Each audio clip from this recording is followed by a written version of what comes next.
Undang-Undang TNI yang baru saja disahkan oleh DPR pada Kamis yang lalu langsung digugat oleh mahasiswa ke Mahkamah Konstitusi. Tidak kurang beberapa sivitas akademi beberapa kampus sedang menyiapkan gugatan tersebut. Apa yang menjadi fokus gugatan nantinya dan sebenarnya alasan krusialnya apa saja yang bisa diajukan ke Mahkamah Konstitusi? Akan kami bahas bersama dengan Ferry Amsari, pakar hukum tata negara Universitas Andalas. Selamat sore, Dafer, apa kabar? Sore Mbak Caca, kabar baik, Alhamdulillah, sehat semua. Baik. Revisi Undang-Undang TNI yang baru saja disahkan, digugat, sekarang sudah masuk katanya gugatannya dari mahasiswa FHUI, yang digugat adalah cacat formilnya. Analisa dari proseduralnya sebenarnya apakah ia ada cacat formil? Ya, kalau dilihat ya, problematika formilnya adalah diabaikannya partisipasi publik dalam pembentukan undang-undang ini. Padahal menurut ketentuan pasal 96 Undang-Undang 12 tahun 2011, partisipasi publik adalah sebuah proses yang mestinya ada. Bahkan kalau disimak putusan Mahkamah Konstitusi nomor 91, partisipasi itu harus bermakna, harus memenuhi 3 hak ya. Hak kemudian untuk menyampaikan pendapat, hak kemudian didengar, dan kemudian hak untuk mendapatkan jawaban jika pendapatnya ditolak. Nah, ketiga-tiga hak ini mustahil dipenuhi oleh masyarakat karena pembentuk undang-undang tidak pernah melakukan sosialisasi terhadap rancangan undang-undang dan naskah akademik yang dibentuk. Jadi hampir bisa dipastikan tidak terdapat partisipasi publik yang betul-betul bermakna.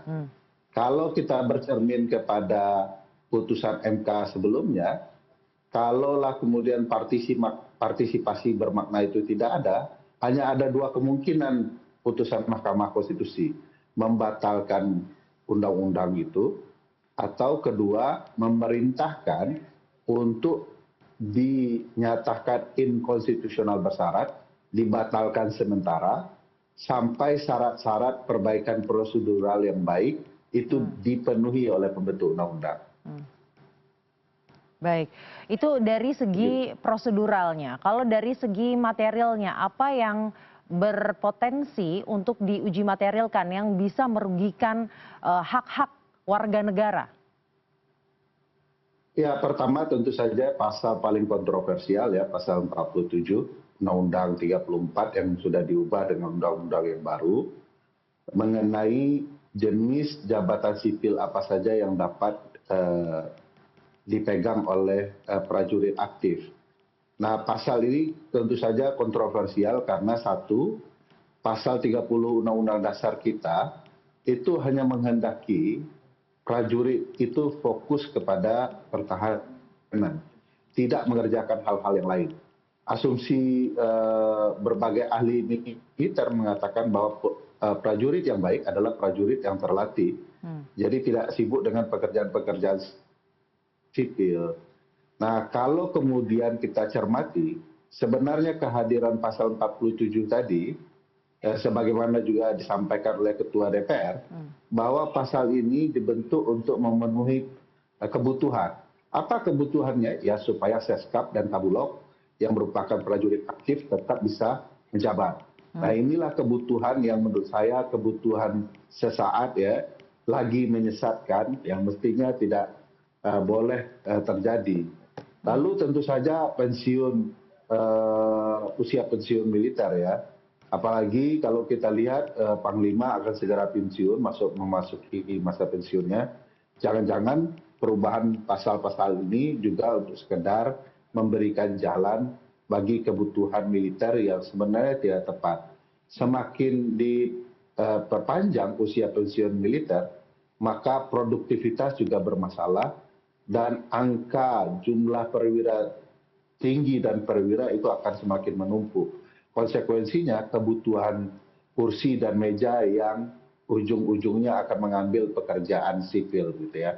Sekali lagi sebenarnya terang benderang sih perubahan ini mengubah ya konsep militer kita dan negara juga akan berubah menjadi lebih militeristik di kemudian hari. Perlahan ini akan mengarah ke sana kalau dilihat laku dari perubahan ini. Itulah yang kemudian ditentang oleh masyarakat sipil, bahwa mestinya yang dipikirkan oleh pembuat undang-undang adalah kesejahteraan prajurit, bukan kemudian membuat pekerjaan-pekerjaan yang malah merugikan prajurit karena mereka jadi tidak fokus kepada pekerjaannya. Bayangkan kerugian kita bagi masyarakat sipil. Ada dua, satu pekerjaan masyarakat sipil diambil, kedua kita tidak lagi memiliki militer yang profesional. Bagaimanapun peran dan kepentingan kita terhadap militer yang profesional luar biasa, soal teritorial, bagaimana menghadapi ancaman global dan lain-lain. Jadi kita sendiri menginginkan prajurit kita profesional dan mereka harus diberikan kesejahteraan, bukan pekerjaan tambahan. Baik, berbicara kita bahas satu-satu Bang, berbicara mengenai pekerjaan tambahan yang dari 10 lembaga kemudian saat ini sudah diketok ke 14 lembaga. Salah satu alasannya karena untuk memberikan ruang-ruang bagi para prajurit TNI yang saat ini banyak sekali jumlahnya yang kemudian tidak juga mendapatkan jabatan di instansinya. Melihat hal ini seperti apa? Ya itu tadi Mbak Caca. Ya itu tadi sebenarnya Mbak Caca, kebutuhannya adalah menambah pekerjaan yang bukan wilayah pekerjaan militer. Saya melihat misalnya dengan menumpuknya berbagai perwira dan perwira tinggi yang tidak mendapatkan tugas sebagaimana mestinya karena mereka kudung sudah jadi jenderal dan lain-lain. Tentu dengan jumlah yang terlalu besar mereka membutuhkan pekerjaan yang mampu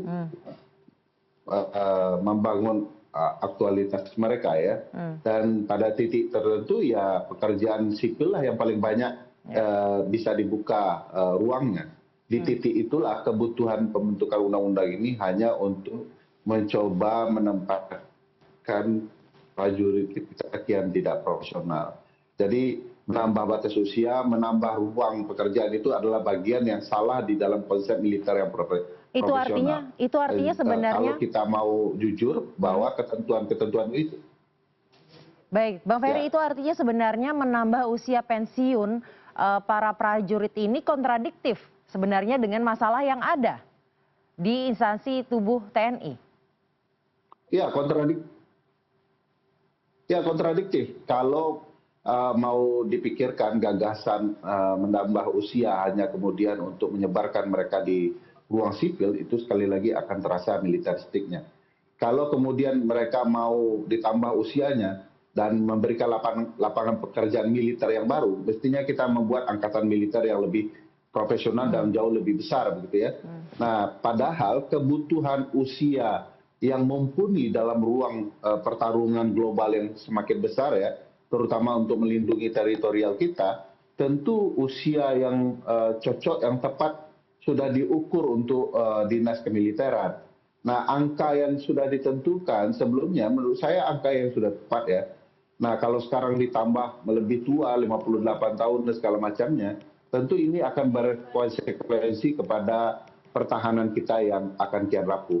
Mestinya teman-teman militer itu diselamatkan dengan jaminan kesejahteraan. Jadi mereka tidak berpikir kerja mengabdi melindungi teritorial, tapi bekerja juga menjadi petani lah, menjadi pebisnis lah. Tidak ada militer yang bekerja double begitu di negara-negara yang militernya kuat. Nah, bagi saya ini menjadi masalah yang serius di kemudian hari. Dan persentuhan militer dengan sipil itu akan terjadi lebih besar.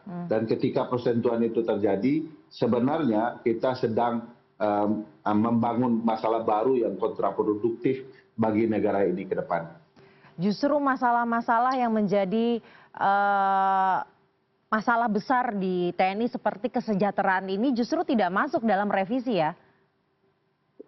Sama sekali tidak disentuh, sama sekali tidak dibahas, tidak ada di naskah akademik, padahal itu terjadi.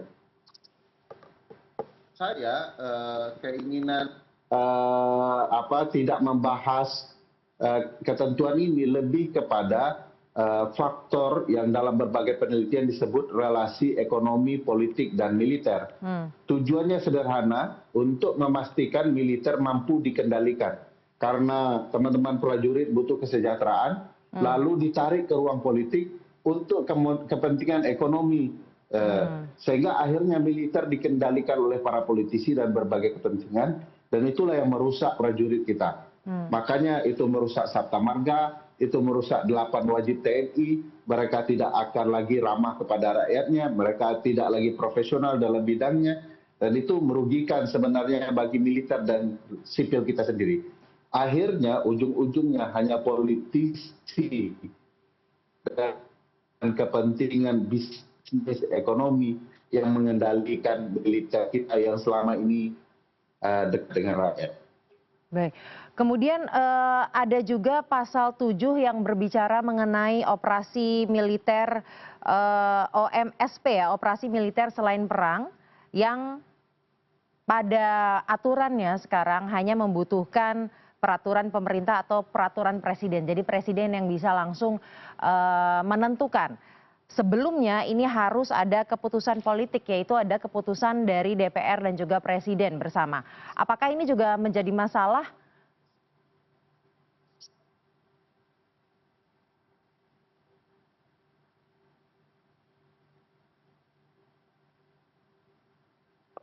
Iya, bagi saya tentu saja itu masalah besar ya untuk membangun militer dan relasi kepemimpinan nasional. Pada dasarnya presiden harus bisa dikendalikan untuk menggerakkan prajurit, dan tugas kemudian mengendalikan itu ada di parlemen kita. Nah, kalau ini dicabut, saya tidak terbayang besok pagi kalau kemudian ada kesalahpahaman presiden ya untuk menggerakkan pasukan, itu tidak dikendalikan oleh kontrol dari parlemen. Menurut saya ya ini akan bisa sangat buruk ya, karena kita sedang membangun kekuasaan yang terlalu besar kepada presiden tanpa alat kendali, dan itu ada di wilayah militer. Padahal mestinya ya militer sendiri kan tugasnya kalau diperintah jalan gitu ya. Dan mereka harus patuh konstitusi dan undang-undang. Kalau presiden menyimpang menyalahgunakan kekuasaan mereka tanpa parlemen, maka dengan sendiri penyimpangan relasi kekuasaan yang luar biasa akan terjadi. Baik, Bang Ferry, terakhir, OMSP ini dinyatakan salah satu alasannya karena agar jika ada kebencanaan dan memerlukan bantuan militer, presiden bisa langsung mengambil keputusan dengan melakukan PP ataupun perpres. Apakah alasan tersebut bisa diterima? Ya, alasan itu yang semakin memperkuat bahwa dominasi presiden terlalu besar di ruang militer tanpa alat kendali. Itu yang menurut saya tidak tepat ya. Bagaimanapun kekuasaan presiden itu besar sekali. Dalam teori sistem presidensial, presiden itu dianggap raja yang dibatasi konstitusi dan undang-undang. Nah, konsepnya adalah upaya membatasi agar raja ini tidak menyimpang. Maka diaturlah konsep tertentu di konstitusi, termasuk alat kontrol dari yang namanya parlemen. Kalau kemudian seluruh kekuasaan militer ada tertumpuk kepada presiden, suatu saat itu sekali lagi akan timbul pemerintahan yang zalim. Baik, baik, itu artinya sebenarnya potensi untuk dilakukan gugatan ke Mahkamah Konstitusi begitu besar karena ada cacat formil atau prosedural yang terjadi dan juga begitu banyak kerugian rakyat secara material dari revisi Undang-Undang TNI ini ya, Dafer ya. Baik, baik, terima kasih. Sangat nyata pelanggaran prosedur dan material. Ya. Baik, terima kasih pakar hukum tata negara Universitas Andalas Ferry Amsari telah bergabung bersama kami di Newsroom.